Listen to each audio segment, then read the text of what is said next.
This is one of New York State's most endangered species, and believe it or not, it is a tiny snail.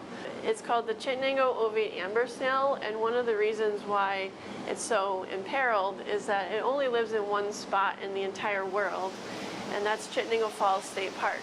The United States Fish and Wildlife Service has drafted a recovery plan for the species, and one of the requirements is to hold a captive population. There's only 300 snails in the wild, and we actually have 400 snails in the lab. So we want to have this backup in case something happens to the wild population, and we're also going to release transitioning from captivity to the wild.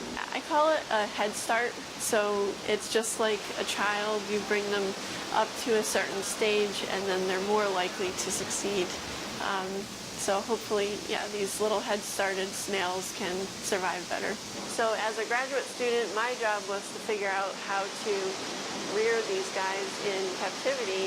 Their diet is incredibly important. So what we have to do is sort all of these leaves into thin and medium and thick cherry leaves.